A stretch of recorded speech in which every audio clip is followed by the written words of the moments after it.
Hi friends, నేను ఇంట్లోనే కొబ్బరి నూనెను తయారు చేశాను. నేను చేసిన తప్పులేంటి, కొబ్బరి నూనె ఎంత పాలకి ఎంత వచ్చింది, ఎలా చేశాను అన్నీ మీకు ఈ వీడియోలో చూపించబోతున్నాను. చూసేయండి చివరి దాకా. అండ్ మీ వాల్యుబుల్ కమెంట్స్ని కూడా కమెంట్ బాక్స్లో టైప్ చేసేయండి. సరే, మరి వీడియోలోకి వెళ్ళిపోదామా? నేను మీకు ఇక్కడ చూపిస్తున్నది కొబ్బరి పాల మీగడ అన్నమాట. ఇది నేను ఎలా తయారు చేశానంటే 3 టెంకాయలను తీసుకొని పగలకొట్టి వాటర్ని తీసేసి కొబ్బరి మాత్రం తీసుకొని చిన్న చిన్న ముక్కలు చేసి మిక్సీ చేసి కొద్దిగా వాటర్ కలిపి మనం కొబ్బరిని పాలని తీసుకోవాలన్నమాట. ఒక క్లాత్లోకి వేసి పిండేసామంటే కొబ్బరి పాలు వస్తుంది మిక్సీ చేసేసి. సో ఆ పాలని నేనేం చేశానంటే 2 రోజుల పాటు ఫ్రిడ్జ్లో పెట్టేశాను కదల్చకుండా.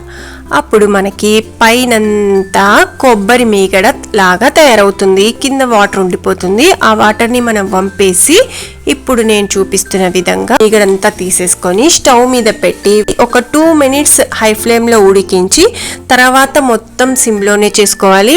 నేను చూపిస్తున్న విధంగా మధ్య మధ్యలో అడుగంటకుండా కలబెడుతూ ఇలా కనుక ఉడికించుకున్నామంటే చూసారా నూనెంతా పైకి తేలుతుందన్నమాట. చూసారా ఎంత బాగా నూనె వస్తుందో.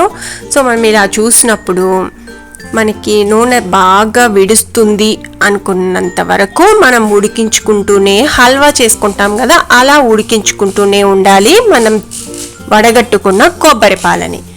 ఇది మాత్రం సిమ్లోనే పెట్టి ఉడికించుకోవాలి. ఇక నేను చేసిన మిస్టేక్స్ ఏమంటే కొబ్బరిని పగలుగొట్టి వెంటనే తయారు చేసుకోలేకపోయాను. ఎందుకంటే చిప్ప త్వరగా వస్తుంది అని ఫ్రిడ్జ్లో పెట్టానన్నమాట. సరే, మరుసటి రోజు కొబ్బరి చిప్ప నుంచి కొబ్బరిని అయితే నేను అనుకున్న విధంగా ఈజీగా తీసేసుకున్నాను. ఇంకా ముక్కలు చేసి పక్కన పెట్టుకున్నాను. వెంటనే మిక్సీకి వేయలేకపోయాను. దానితో కొబ్బరి లైట్గా పింక్ కలర్లోకి చేంజ్ అయింది. సో మీరు చేసేటప్పుడు మీరు వెంటనే చేసుకునేలాగా చూసుకోండి. ఇదొక మిస్టేక్ అన్నమాట. దానివల్ల నాకు ఏమైంది అంటే వీడియోని చివరిదాకా చూస్తుండండి, మీకే తెలుస్తుంది ఏం జరిగిందా అనేది ఈ మిస్టేక్ వల్ల. సరే, మరి ఇక్కడ నేను మొదట్లో కలబెడుతూ ఉన్నాను కదా, దీనికి బాగా ఉడికిస్తూ ఉంటే బాగా కోపం వచ్చినట్లుంది. నేను కలబెట్టేటప్పుడు తుంపర్లు పడుతుంది. ఆయిల్ కాబట్టి మన మీద పడితే అది కాలుతుంది. కాబట్టి నేను కడ్డీతో ఇక్కడ నేను వడలెత్తే దాంతో ఇలా కింద అడుగంటకుండా తీసుకున్నాను. ఇప్పుడు చూడండి ఆయిల్ రావటం స్టార్ట్ అయింది.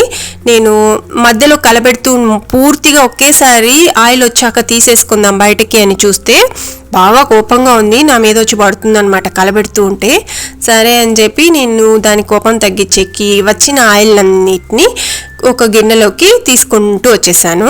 తర్వాత మళ్ళీ స్టవ్ మీద పెట్టి మళ్ళీ ఉడికించడం స్టార్ట్ చేశాను అనమాట, మధ్యలో కలియబెడుతూ. చూసారా ఇలా నెమ్మదిగా ఓపిక్గా, అంటే నేను ఇక్కడ పక్కన వంట చేస్తూ ఈ ప్రాసెస్ని చేస్తూ వచ్చాను కాబట్టి నాకు సమయం అయితే సరిపోయింది. అంటే దాదాపు ఒక 1.5 లీటర్ కొబ్బరి పాలకి నాకు ఈ నూనె ఎంత వచ్చిందో చివరిలో చూపిస్తాను, చూస్తూ ఉండండి. కానీ కుక్ చేయటానికి నాకు దాదాపు 1.5 అవర్ పట్టిందనమాట. అంటే 1 అవర్ 30 మినిట్స్ పట్టింది ఇలా నేను ఆయిల్ బయటకు తీయటానికి. సో ఈ ఆయిల్ని మనము కుక్ చేసుకోవటానికి వాడుకోవచ్చు. ఇంకా వినాయకుడికి కొబ్బరి నూనెతో దీపం పెడితే ఇష్టం అంటారు కదా. సో బుధవారం దేవుడికి నూనెగా కూడా యూజ్ చేసుకోవచ్చు. ఇంకా అంతకు మించి మనకి తలకి నూనెలాగా కూడా బాగా యూజ్ చేసుకోవచ్చు. ఇందులోనే మనము వేపాకు, అలోవీరా, ఇంకా మందారం ఆకులు, మందారం పువ్వులు వేసేసి ఉడికించుకునేసి తలకి కనుక అప్పుడప్పుడు కరివేపాకు కూడా యాడ్ చేసి అప్పుడప్పుడు తలకి పెట్టుకున్నా కూడా మనం జుట్టు రాలిపోవడం కూడా తగ్గిపోతుంది అనమాట. ఈ ఆయిల్ మనం ఇంట్లోనే తయారు చేసుకుంటాం కాబట్టి చాలా చాలా హెల్దీ. మనకి కురులకి అంటే మన జుట్టుకి బాగా పనిచేస్తుంది. ఇట్లా వంటకి కూడా వాడుకోవచ్చు అనమాట. ఇదిగో నాకు వచ్చిన ఆయిల్ 1.5 లీటర్కి నాకు 1/4 లీటర్ దాకా ఆయిల్ వచ్చింది. చాలా బాగుంది.